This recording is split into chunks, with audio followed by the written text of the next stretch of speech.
marketing?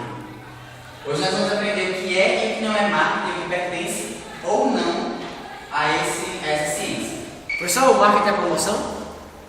Então, João Vitor, é muito comum nós pensarmos que fazer marketing é apenas promover o produto. E não é verdade isso. Marketing não envolve só promover o produto. Nesse caso, fazer marketing seria só mostrar o produto, ideia ou serviço. Mas marketing seria igual a propaganda? Então, Débora, isso, na verdade, a propaganda é uma estratégia de marketing, na verdade. Marketing não se restringe apenas à visibilidade do produto. Isso, como já falei, seria uma estratégia de marketing, que no caso é promover o seu produto em meio de comunicações, como internet, como televisão, como rádio.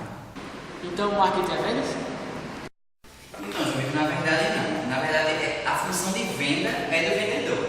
Um gerente de marketing, quando uma empresa procura um gerente de marketing, ela quer que ele atue desde a concepção do produto até a hora de fechar o negócio. Ou seja, ele vai analisar a praça do produto, ou seja, onde vai ser vendido, o público-alvo, quais as matérias-primas que ele vai utilizar para fazer esse produto. Ou seja, ele vai viabilizar o produto até a hora de fechar o negócio.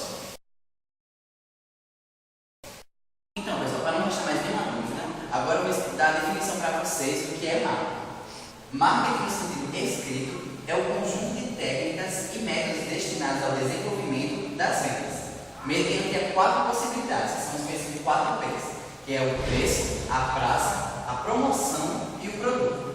Marketing, no sentido mais amplo, é a concepção da política empresarial, na qual o desenvolvimento das vendas desempenha um papel predominante. Ou seja, marketing não é só vender, não é só promover o produto, não é só saber quem é o público-alvo. O marketing começa na